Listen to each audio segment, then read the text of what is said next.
हरिद्वार आता रहा हूँ, आप पहले तो देखते रहे, मैं तो संत समाज का आशीर्वाद हमेशा ही चाहता हूँ। लेकिन इस समय देखिए, आप देख ही रहेंगे लगातार पिछले 3 सालों से दिल्ली में कोई भी अगर इस्लाम का जिहादी पकड़ा गया है तो उसने अपना टारगेट नरसिंहानंद सरस्वती को बताया है। पहली बार जैसे मोहम्मद, जो इसकी साउथ एशिया की सबसे बड़ी ताकत है, जिहादी ताकत, उसने एक आदमी को मारने के लिए अपना पूरा नेटवर्क लगाया हुआ है। परसों हमारे मंदिर में मुझे मारने लोग पहुंच गए थे इस्लाम के जिहादी भेष बदलकर, तो मेरी मौत तो तय है, क्योंकि मानव के इतिहास में इतना उन्होंने किसी भी सिर का मूल्य नहीं लगाया जितना मेरे सिर का लगाया है इस्लाम के जिहादियों ने। तो मेरी मौत तो तय है, लेकिन मैं चाहता हूं कि मेरे जीवन का एक एक क्षण, एक एक सेकंड मेरे जीवन का अब सनातन धर्म के काम आए। तो मैं संतों के चरणों में ये निवेदन करने आया हूं कि अगर मेरी मौत इस्लाम के जिहादियों से होने वाली मौतों में आखिरी मौत हो तो ये सनातन धर्म के लिए बहुत शुभ होगा। मैं किसी से ये कहने नहीं आया हूं कि मुझे बचा लो, मुझे बचने की जरूरत नहीं है। मेरी मौत का दिन मेरी माँ और महादेव ने फिक्स कर रखा है। जिस दिन मेरी मौत का दिन है उसी दिन मैं मरने वाला हूं। लेकिन मैं भारत के संतों से कहना चाहता हूं, संत सबसे बड़ी शक्ति होते हैं। किसी भी समाज के लिए उसके धर्मगुरु सबसे बड़ी रीढ़ की हड्डी होते हैं। अगर ये रीढ़ की हड्डी कमजोर हो जाएगी तो शरीर ढह जाएगा। मुझे नेताओं से और संगठनों से अब कोई उम्मीद नहीं है। मैं केवल संतों के चरणों में यह अनुरोध करना चाहता हूं कि संत समाज के लोग खड़े हो जाएं और सनातन धर्म को बचाएं। देखिए, मेरा आकलन है, मैं गणितज्ञ हूं, और ये मेरा आकलन है कि 2029 में भारत का प्रधानमंत्री मुसलमान बनेगा। आप में से जो लोग मुझे फॉलो कर रहे हैं, अगर कोई, मेरा सौभाग्य होगा अगर आप में से कोई मुझे फॉलो करता हो, देखता हो, तो आपने देखा होगा पिछले 23 साल से जो मैं बातें बोल रहा हूं वो अक्सर वैसे ही होती चली जा रही है, क्योंकि मैंने इस्लाम का बहुत जबरदस्त अध्ययन किया है। 2029 में भारत का प्रधानमंत्री यदि मुसलमान हो गया तो अगले केवल 20 सालों में, 29 के बाद 49 तक 40% हिंदुओं का कत्ल हो जाएगा।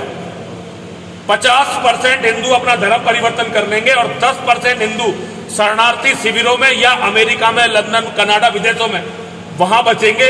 यहां सनातन खत्म होगा, और सनातन खत्म होने के बाद भारत भूमि दुनिया का सबसे बड़ा कैंसर होगी। यहां की ताकत से इस्लाम के जिहादी पूरी दुनिया को बर्बाद कर देंगे।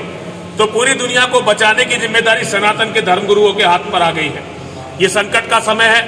मैं सनातन के धर्मगुरुओं से अनुरोध करना चाहता हूं, इसी के लिए मैं आया हूं। मैं बहुत छोटा आदमी हूं। अगर मैंने अपने जीवन में कभी किसी के प्रति कोई गलत बात कही है तो सभी संत समाज के लोग मुझे क्षमा करेंगे। लेकिन मेरी बात यदि संत समाज और हिंदू समाज नहीं सुनेगा तो ये बहुत बड़ा दुर्भाग्य होगा, और मैं चाहता हूं ऐसा ना हो। संत समाज मेरी बात सुने, हिंदू मेरी बात सुने, और आप सभी लोग अपने बच्चों को बचाइए, अपने बच्चों को बचाइए, अपने परिवारों को बचाइए, अपने घर की औरतों को बचाइए। नरसिंहानंद को मरने के लिए छोड़ दीजिए। मेरा होना या ना होना कोई बड़ी बात नहीं है, लेकिन कल इस्लाम के जिहादी जो आपके घर की औरतों के साथ करेंगे, आपके बच्चों के साथ करेंगे, आप उसे सहन नहीं कर पाएंगे।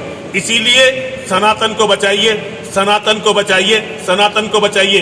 केवल इतना ही मेरा कहना है। महाराज, पहले भी आप आए, हरिद्वार आए हैं, तो आता ही रहता हूँ। संतों से समय समय पर आपने आह्वान किया, लेकिन बहुत कम संत निकल के आए, जबकि संतों की नगरी है, संत भरे हुए हैं। आप बहुत बड़ी देखिए कोई साथ आए या ना आए, लोग लगातार देख रहे हैं। मैं तो पिछले 20 सालों से हरिद्वार आ रहा हूँ, लगातार हरिद्वार आ रहा हूँ, अपनी बात कह रहा हूँ। कोई मेरे साथ आए या ना आए ये तो उनका काम है। मैं योगेश्वर का भक्त हूँ, योगेश्वर का अनुयायी हूं, और योगेश्वर श्री कृष्ण ने मुझे आदेश दिया है कि मैं अपना कर्म करता रहूं। उसका परिणाम क्या निकलेगा ये योगेश्वर जाने, ये मेरे हाथ में नहीं है। मेरा केवल इतना ही है कि मैं अपना कर्म करता रहूं।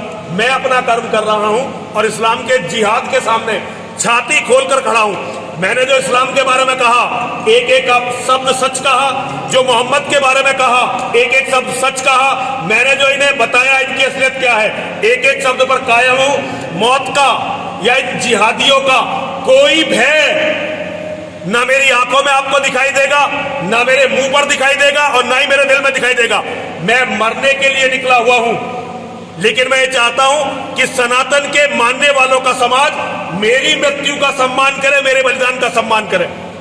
महाराज जी, किराना के बाद अलीगढ़ के कुछ क्षेत्रों से हिंदू, केवल अलीगढ़ मत देखो, यहाँ हरिद्वार में बहुत पलायन हो रहा है, गाजियाबाद में बहुत पलायन, दिल्ली में पलायन हो रहा है। भाई हर जगह से हिंदू भाग रहा है। पता नहीं हिंदू कहां भागना चाहता है, कुछ समझ में नहीं आ रहा। बहन बेटियों को छोड़ के भाग रहा है, घर संपत्ति को छोड़ के सब छोड़ के भाग रहा है। पता नहीं साले कहां तक भागेंगे ये हिंदू। भाई कहीं तो रुको, कहीं तो लड़ो। पूरी दुनिया में केवल एक कौम रह गई है जो इन जिहादियों से पिटती है। जरा से यहूदी नहीं पिटते, बौद्ध नहीं पिटते, ईसाई नहीं पिटते, कोई नहीं पिटता इनसे। पता नहीं कैसे हिंदू कौम ये 1400 साल से जागी नहीं, कब जागेगी कुछ समझ में नहीं आ रहा। लेकिन मेरा निवेदन है, जाग जाओ भाइयों। अब अंत आ गया। अब भागने के लिए जमीन खत्म हो गई है, अब तो भागने के लिए जमीन खत्म हो गई है। गंगा मैया भी शरण नहीं देगी, गंगा मैया कहेगी इतनी लाशें कहां समाएंगी। अब भागने